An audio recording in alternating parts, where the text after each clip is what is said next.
My wife told me her ex made her feel alive. Well, I just made her feel safe. So I told her go be his problem again. She left that same night. 2 weeks later, she's calling nonstop, begging to come back. But I found out what she really wants, and it's not me. My name is HEARTBREAK. I'm 43 years old, and I thought I had it all figured out. A decent job as head mechanic at one of the largest dealerships in Ohio, a nice house in the suburbs, and a family I'd have done anything for. My son Owen, 8 years old, still looked at me like I hung the moon. That alone made everything worth it. Until that Thursday evening in March. I just got home from a brutal shift. Some genius had driven his Lexus through a flooded intersection, and we'd spent all day tearing apart the engine. My back ached, my hands were raw despite the gloves, and all I wanted was a hot shower and maybe some leftover pizza. Camila was in the kitchen, but she wasn't cooking. She was standing by the window, staring out at nothing, twirling a glass of wine between her fingers. The bottle on the counter was already half empty, and it was barely 6 o'clock. Long day, I asked, dropping my keys on the counter. She didn't turn around. Gabriel called today. My stomach tightened. Gabriel Knowles. Her ex-boyfriend from college. The guy she'd dated before we met. The one who'd supposedly broken her heart so badly, she swore she'd never speak to him again. Okay, I said slowly. What did he want? She finally turned to face me, and there was something in her eyes I'd never seen before. Not anger, not sadness. Something worse. Certainty. He's back in town. Open a bar downtown. He wants to meet up, catch up on old times. I felt something shift in my chest. And you're telling me this because I'm going to see him. She said it flatly, like she was announcing she was going to the grocery store. Tomorrow night. I stood there, work boots still on, grease still under my fingernails, try to process what I was hearing. Camila, what are you talking about? She set down her wine glass with a sharp click. When I'm with you, Gil, I feel safe, comfortable. But with Gabriel, I felt alive. Do you understand? Alive. That word hit me like a sledgehammer. Alive. As if 12 years of marriage, of building a life together, of raising our son, was just existing in some kind of emotional coma. So what are you saying? My voice came out harder than I intended. You want to feel alive again with your ex-boyfriend? I'm saying I need to figure some things out, Camila replied, picking up her wine glass again. I'm 40 years old, Gil. I can't just sleepwalk through the rest of my life. That's when something in me snapped. Not in an explosive way, but like a bridge cable finally giving out after years of stress. Then go, I said quietly. If Gabriel makes you feel so alive, go be his problem again. Her eyes widened. She clearly didn't expect that response. Gil, I'm not saying I'm leaving. I heard what you said. I walked past her toward the hallway. Owen's upstairs doing homework. I'm going to take a shower. When I'm done, I expect you'll have figured out whether you're staying or going. I didn't wait for her response. The shower didn't help. I stood under the scalding water for 20 minutes, trying to wash away the conversation. But Camila's words kept echoing in my head. I felt alive, as if everything I'd done for 12 years, working doubles to pay for the house, coaching Owen's little league team, fixing her car every time it made a weird noise. All of that was just white noise in the background of her real life. When I came out, the house was quiet. Too quiet. I walked down the hallway to Owen's room. He was at his desk, pencil in hand, working on his math homework. He looked up when I knocked on the doorframe. Hey, Dad. Mom said she's going out for a while. My chest tightened. She say where? Owen shrugged, already back to his multiplication tables. She had a suitcase. Said she's staying at Aunt Rachel's for a few days. Is everything okay? I forced a smile. The kind you give your kid when you're trying not to let him see your world crumbling. Yeah, buddy. Everything's fine. Your mom just needs some time to visit family. He nodded, not really buying it, but not old enough to push. I ruffled his hair and closed his door, then walked downstairs to check. Sure enough, half her closet was empty. The suitcase she used for weekend trips was gone. Her laptop charger, her favorite coffee mug, the book she'd been pretending to read for 3 months, all gone. But here's the thing that got me. She'd left her wedding ring on the bathroom counter. Not in a dish. Not in a jewelry box. Just sitting there on the cold marble, like she'd taken it off while washing her hands and forgotten about it. Except I knew Camila never forgot anything. I picked it up, felt the weight of it. $1,300 I'd saved for 6 months to buy.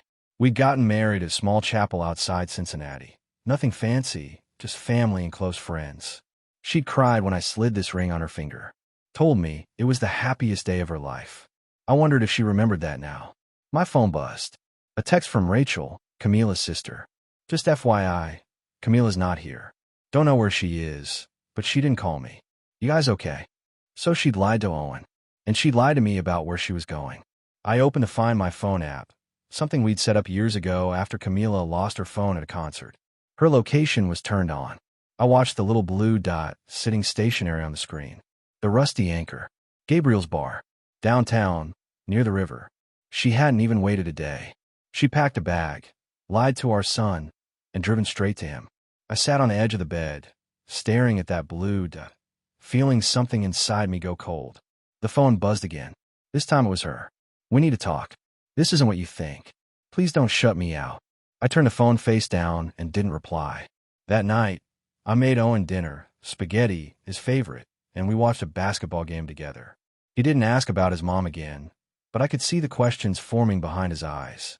8 years old, and already learning that sometimes the people you trust most are the ones who hurt you worst. After he went to bed, I sat in the dark living room, Camila's wedding ring still in my pocket, and waited for the anger to come. But it didn't. Instead, I just felt tired. And that's when my phone started ringing. Over and over. All night long. 3 days passed. 3 days of Camila's calls going straight to voicemail, her texts piling up unread. I blocked her number on the second day. Not out of spite, but because I needed to think clearly, and every buzz on my phone was like a hook pulling me back into her chaos. Work was my refuge. The dealership was busy. Spring meant people trading in their winter beaters for something reliable. I threw myself into it. Rebuilt a transmission on a Ford F-150. Diagnosed a tricky electrical issue on a BMW. Trained 2 new guys on proper lift procedures. My hands stayed busy. And when your hands are busy, your mind has less time to wander. Owen was asking questions now. When's Mom coming home? Did you and Mom have a fight? Is Mom mad at us? Each one felt like a knife. I kept my answers simple. She needs some time. We'll figure it out. No, buddy, she's not mad at you. On Thursday morning, I got a call from my Uncle Dennis in Michigan. Hadn't heard from him in almost 2 years. He was my dad's older brother, never married, spent his whole life working as an engineer for an automotive parts manufacturer. Good man. Quiet. Kept to himself. Gil, it's Dennis. Got some news, and I wanted you to hear it from me first. His voice sounded older than I remembered. I'm sick. Pancreatic cancer. Stage 4. Doctors are saying maybe 3 months, maybe less. The workshop suddenly felt too small. Uncle Dennis, I'm so sorry. Is there anything I can do? Actually, there is. I'm putting my affairs in order, and I'm leaving you something in my will. About $60,000. It's not a fortune, but it's what I've saved. Figured you could use it more than anyone else. 60,000. The number hung in the air. That was enough to pay off the second mortgage.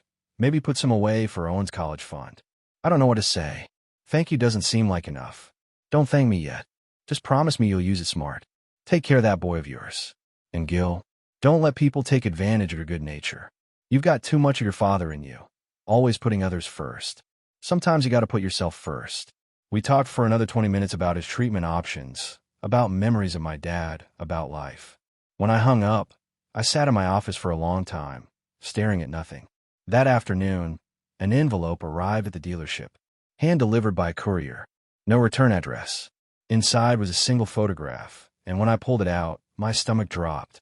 Camila and Gabriel, sitting in a booth at his bar, his arm around her shoulders. She was laughing, head thrown back, completely at ease. The photo was taken from across the room, zoomed in, but clear enough. Timestamp in the corner. 11:47 p.m., 3 nights ago. The same night she'd left. There was no note, no explanation. Just a photo. Someone wanted me to see this. Someone wanted me to know exactly what my wife was doing while I was home putting our son to bed and fielding her desperate text messages. I called the courier service. They had no record of who sent it, just that it was paid in cash and marked for same-day delivery. That night, I did something I've been avoiding. I unblocked Camila's number and called her. She picked up on the first ring. Gil, thank God. I've been trying to reach you for days. Please, we need to talk about this. I made a mistake. I got a photo today, I said, cutting her off. You and Gabriel. Looking real comfortable. Silence. Then, who sent you that? Does it matter? Gil, it's not what it looks like. I want to talk to him, to tell him this was a mistake, that I wanted to come home. At midnight, with his arm around you. My voice was steady cold. Don't insult my intelligence. Please, just let me explain. I can come home right now. We can work through this. Stay where you are, I said. I'll let you know when I'm ready to talk.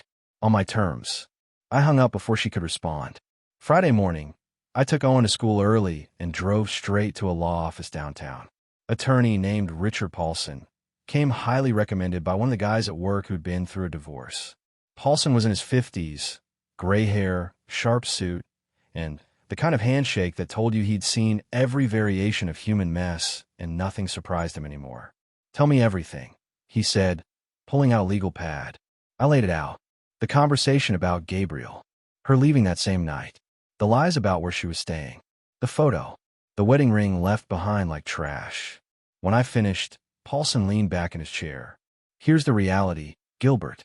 Ohio's a no-fault divorce state, so her affair doesn't technically matter for the divorce itself, but it absolutely matters for custody and asset division, especially if we can prove she abandoned the marital home and your son. What do you need from me? Everything. Bank statements, phone records if you can get them, that photo someone sent you. Document every interaction. If she reaches out, keep it civil but minimal. Don't give her ammunition to claim you're unstable or aggressive. He paused. I also need to ask, is there any chance your son isn't biologically yours? The question hit me like a physical blow. Owen, no, absolutely not. He looks just like me. Same eyes, same stubborn chin. I believe you. But if this gets ugly, and it might, your wife's attorney could use that angle. They could suggest paternity doubt to reduce your custody claim or child support obligations. Have you ever had a DNA test? No, never had a reason to. Paulson wrote something down. I'd recommend getting one. Quietly. Not because I doubt you, but because eliminating that possibility protects you legally. Better to have it and not need it than need it and not have it. The thought made me sick. 8 years of being Owen's father, and now I had to prove it with a lab test? But Paulson was right. If Camila wanted to play dirty, I needed to be ready. One more thing, I said. My uncle's leaving me about $60,000 in his will. He's terminally ill. If Camila finds out, can she claim half? When is he passing it to you? Probably within the next few months. If you receive it before the divorce is finalized, yes, she can claim it's marital property. If it comes after, it's yours alone. We need to move fast on filing. He looked at me directly. Are you ready to do this? Once we file, there's no going back to how things were. I thought about Camila laughing in that photo, about the wedding ring discarded on the counter, about Owen asking when his mom was coming home. File the papers. That afternoon, I ordered a DNA test kit online. Discreet, at home, results in 5 days. I hated myself for doing it, but I hated the uncertainty more. When I picked up Owen from school, I watched him climb into the truck, chattering about his day, completely oblivious to the war being waged around him. He had my nose, my ears, the same cowlick that made his hair stick up in the back no matter how much gel I used. He was mine. I knew in my bones. But now I had to prove it on paper. That night, Camila called again. I let it ring. She left a voicemail. Gil, I heard from Rachel that you want to see a lawyer. Please don't do this. We can fix this. I love you. I love Owen. This whole thing with Gabriel was just me being stupid and scared. Please call me back. Rachel. My sister-in-law had a big mouth. I made a mental note to keep information tighter going forward. I deleted the voicemail and went to bed. Tomorrow, I'd collect the DNA sample. Tomorrow, I'd start fighting for what was mine. The DNA results came back on Tuesday. I opened the email in my truck during lunch break, hands shaking despite knowing what it would say. Probability of paternity, 99.99%. Owen was mine. Always had been, always would be. I forwarded the results to Paulson immediately. One less weapon Camila could use against me. That same afternoon, something strange happened. Camila's calls stopped. Not gradually, abruptly. After a week of constant messages, voicemails, and texts, suddenly nothing. Radio silence. At first, I thought maybe she'd finally gotten a message. Maybe she'd accepted that we were done and moved on. But something fell off. I checked to find my phone app out of habit. Her location was turned off. She disabled it. Thursday evening, I got a call from Gabriel. His number popped up on my screen, and for a second, I almost didn't answer. But curiosity got the better of me. Yeah, I said, keeping my voice neutral. Drake, it's Gabriel. Listen, I think we need to talk. It's about Camila. I've got nothing to say to you. Just hear me out. She's gone. Left my place 3 days ago, and I haven't heard from her since. Took some of my stuff too. About $2,000 from my office safe. My laptop. Some jewelry that belonged to my mother. I pulled over to the side of the road. What are you saying? I'm saying your wife played both of us. She came to me saying she needed a place to stay, that you kicked her out. I let her crash at my apartment above the bar. She was sweet, apologetic, said she'd made a mistake marrying you, that I was the one she should have been with all along. His voice had an edge to it now, anger creeping in. Then she started asking questions. How much money did the bar make? Did I have savings? Was I planning to sell the place? I thought she was just interested in my life. Turns out she was casing the joint. So call the cops, I said. I did. They said it's a civil matter since we were in a relationship. But here's the thing, Drake. She mentioned you've got money coming from your uncle. Said it was a lot. She was planning to come back to you, play the devoted wife, and cash in when the inheritance hit. My blood ran cold. How did she know about that? She went through your emails. Had your password saved on her phone. Saw the whole conversation with your uncle. I closed my eyes. Of course she did. The home computer, the shared accounts, the passwords we'd been using for years. She had access to everything. Where is she now? I asked. No clue. She's not answering my calls either. But I figured I owed you a heads up. She's not the woman we thought she was. She's calculating. And she's dangerous. After Gabriel hung up, I sat in my truck for 20 minutes, trying to process it. Camila hadn't left because she wanted Gabriel. She'd left to manipulate both of us, to see which situation would benefit her more. And when Gabriel didn't have enough money, when she realized I was the real prize, she planned to come crawling back. I called Paulson immediately. We need to freeze all joint accounts. Now, what happened? I told him everything. The theft from Gabriel, the emails about my uncle, her sudden disappearance. I'll file an emergency motion first thing tomorrow, Paulson said. But Gilbert, you need to check your accounts right now. All of them. I pulled up our bank app while still on the phone. Our joint savings account, the one we'd built over 12 years, was empty. $42,000. Gone. Transferred out yesterday to an account I didn't recognize. She cleaned us out. I said, voice hollow. Document everything. Screenshots, transaction history, all of it. This just became theft. Friday morning, I woke up to find Owen's bed empty. The panic was immediate, primal. I checked the bathroom, the kitchen, the backyard. Nothing. His shoes were gone, his jacket, his backpack. On his desk was a note, written in his 8-year-old handwriting. Gonna find Mom. She needs us. Love, Owen. My heart stopped. I grabbed my phone and called his cell, the basic kid's phone we'd gotten him for emergencies. It rang 4 times, then went to voicemail. I called the school. He wasn't there. I called Camila's sister Rachel. She hadn't seen him. I was about to call the police when my phone buzzed. Text from Owen's number. Dad, I'm okay. I'm at the bus station. I have money from my piggy bank. I'm going to find Mom and bring her home. Don't be mad. The bus station. Downtown, 15 miles away. An 8-year-old kid with maybe $20 trying to board a bus to God knows where. I was in the truck and driving before I'd even processed it. Called 911 on the way. Explained the situation. They said they'd send an officer to the station. I got there in 12 minutes. Probably broke every speed limit in Ohio. I found him sitting on a bench near the ticket counter, backpack at his feet, looking smaller than I'd ever seen him. When he saw me, his face crumpled. Dad, I'm sorry. I just wanted to help. I thought if I found Mom, I could tell her we miss her and she'd come home. I knelt down in front of him, pulled him into a hug so tight I was afraid I'd hurt him. Don't ever do that again. You scare me half to death. Is Mom ever coming back? He asked into my shoulder.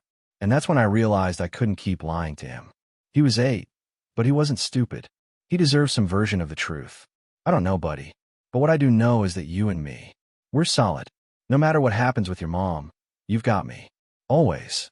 The police officer arrived, took a statement, gave Owen a gentle talking to about safety. We drove home in silence. I kept glancing over at him, This little person who loved his mother so much he'd try to save our family all by himself. That evening, after Owen was asleep, I got another call. This time from a number I didn't recognize. I answered cautiously. Mr. Drake? This is Officer Linda Torres with the Cincinnati Police Department. We've located your wife. My stomach tightened. Where is she? She's at University Hospital. She was brought in this afternoon following a car accident on I-75. Her vehicle was T-boned by a semi-truck at an intersection. She's alive, but she's in serious condition. I sat down hard. How serious? Multiple fractures, internal injuries. She's stable but sedated. The doctors say she's lucky to be alive. We found her ID in the wreckage and called you because you're listed as her emergency contact. I'll be there in 30 minutes. I called Rachel, asked her to come stay with Owen. She arrived within 15 minutes. No questions asked. I drove to the hospital, mind racing. Part of me was angry that she'd put us through this, stolen our money, manipulated everyone around her.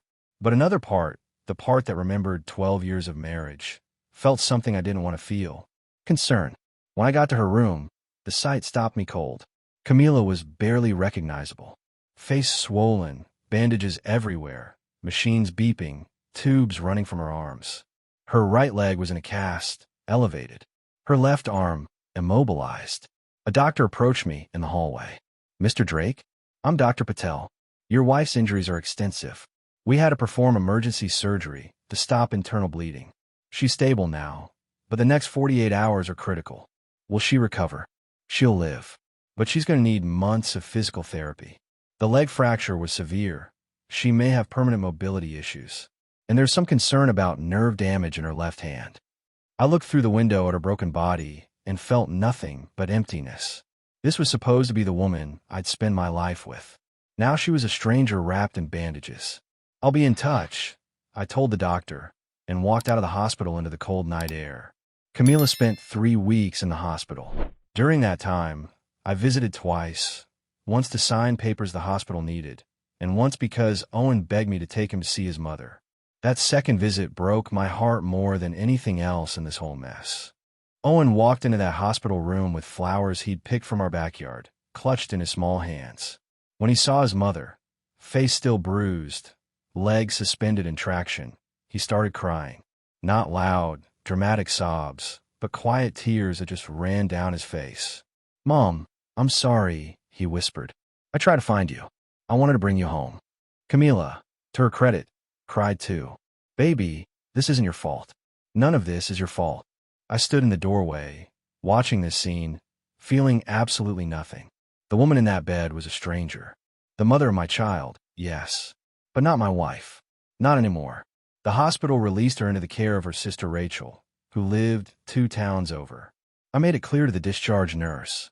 I was not taking her home. I was not responsible for her care. Rachel could handle it, or they could find a rehabilitation facility. 2 days after Camila's release, Uncle Dennis passed away. The funeral was small, family only, up in Michigan. I took Owen with me. We drove 9 hours, spent 2 days dealing with arrangements and relatives, and drove back. The will was read the following week. $60,000, just like Dennis had promised. But there was a catch. It came with a letter, handwritten, addressed to me. Gilbert, if you're reading this, I'm gone. Use this money wisely. Don't let people take advantage of your good heart. Your father was the same way, always putting others first. It got him walked over more times than I can count. You got a son who needs you to be strong, not soft. Be the man he needs, not the man everyone else wants you to be. Dennis. I folded the letter and put it in my wallet.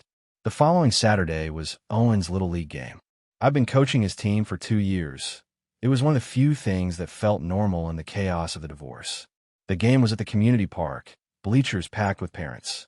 Rachel brought Camila in a wheelchair.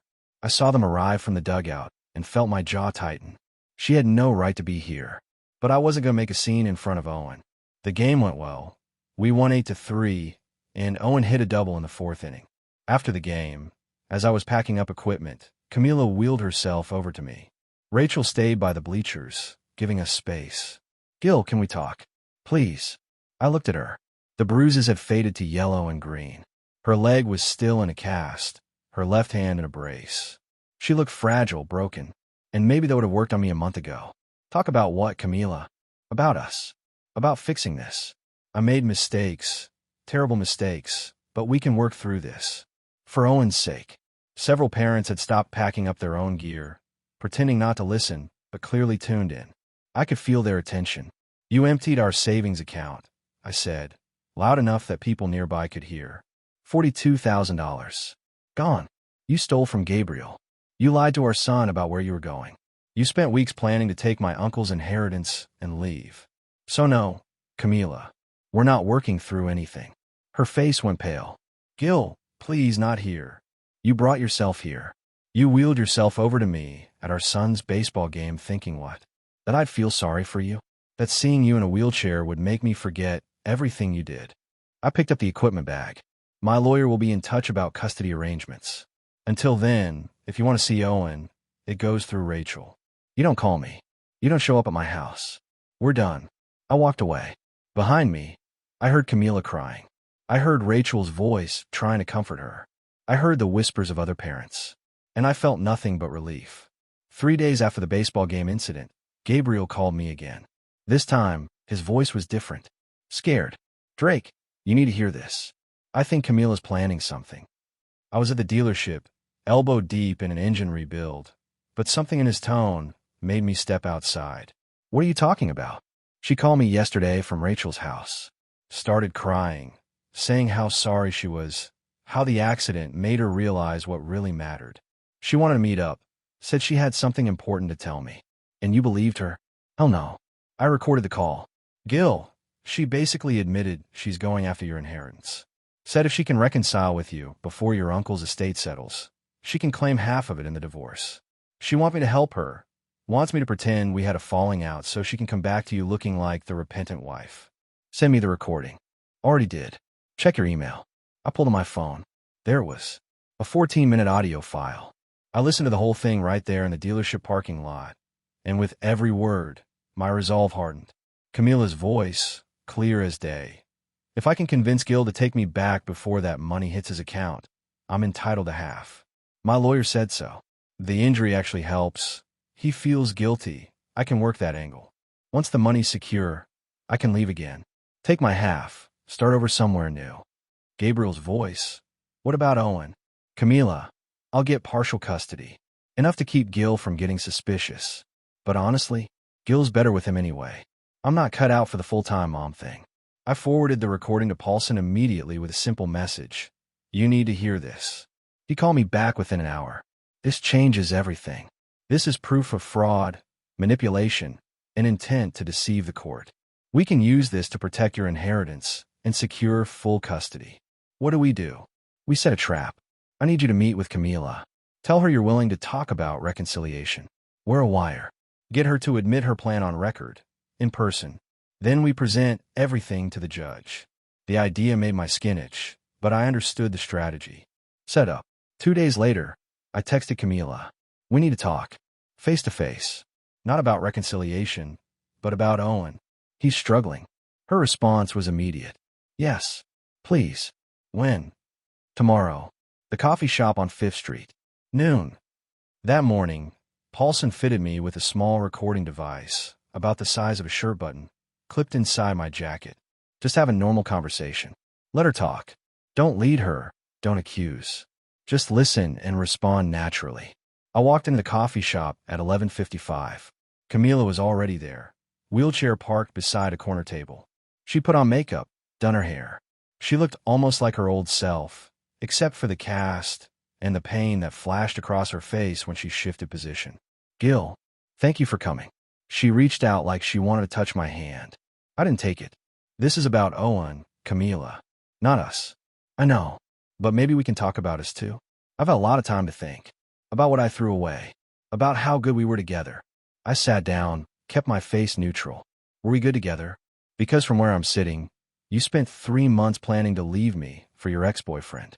That was a mistake. The biggest mistake of my life. The accident. It woke me up, Gil.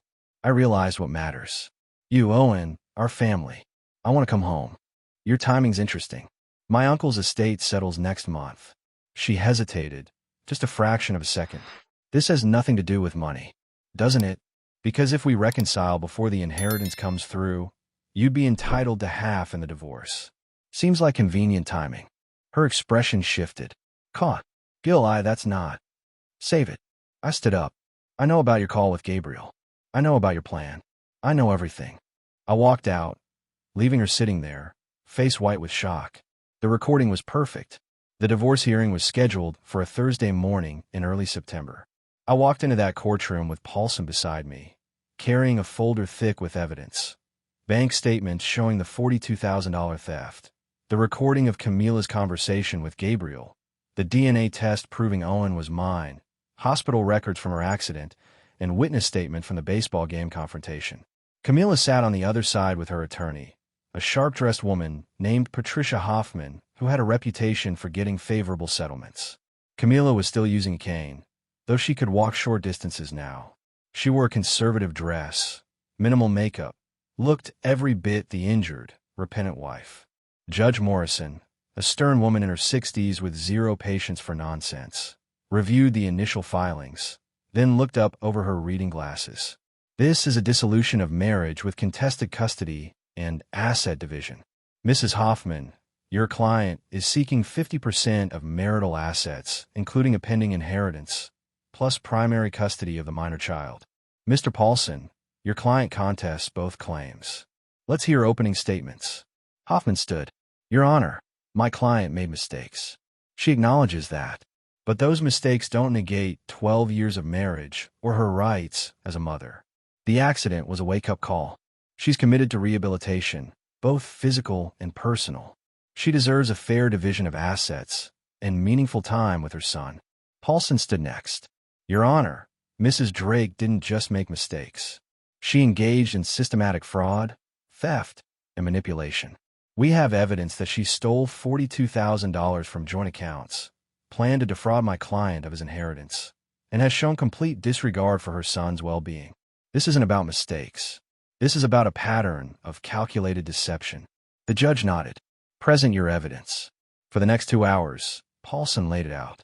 The bank statements, Gabriel's testimony about the theft, and the recorded phone call. The hospital social worker's report noting that Owen showed signs of emotional distress. My testimony about finding her wedding ring abandoned, about the lies, about her disappearance. Then came the recording from the coffee shop. The courtroom was silent as Camila's voice filled the space. Once the money's secure, I can leave again. Take my half. Start over somewhere new. I watched Camila's face go pale. Hoffman shuffled papers, clearly blindsided. Judge Morrison's expression hardened. Mrs. Drake, did you knowingly plan to reconcile with your husband solely to access his inheritance? Camila's voice was barely a whisper. I was confused. The pain medication. That's not what I asked. Yes or no? Long pause. Then, yes. The judge made a note. Proceed, Mr. Paulson. Paulson presented Owen's statement to the child psychologist we'd hired. How Owen had run away trying to find his mother. How he had nightmares. How he told the therapist he felt like it was his fault his parents were splitting up. By the time we finished, it was past noon. Judge Morrison called a 30-minute recess, then returned with her decision. I've reviewed all evidence and testimony. Mr. Drake will receive primary physical custody of the minor child. Mrs. Drake will have supervised visitation every other weekend, pending completion of family therapy.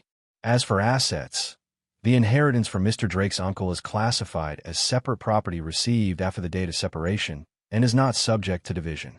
The $42,000 taken from joint accounts must be repaid in full within 12 months, or Mrs. Drake faces criminal charges for theft. The marital home goes to Mr. Drake. Mrs. Drake will receive 15% of the remaining marital assets after debts are settled. 15%, out of what little was left after she'd stolen our savings. That amounted to maybe $8,000. This court is adjourned. I walked out of that courtroom, a free man. Camila sat at her table, crying in her hands while Hoffman packed up her briefcase with tight, angry movements. I didn't look back. 8 months later, life looked completely different. Owen and I had settled into a rhythm. I cut back my hours at the dealership, promoted one of my senior mechanics to assistant manager, so I could be home for dinner every night. We did homework together, watched basketball games, went fishing on weekends. His nightmares stopped after 3 months of therapy. He smiled more, laughed more. Camila saw him every other Saturday at a supervised visitation center. The first few visits were awkward, forced. But gradually, Owen relaxed around her.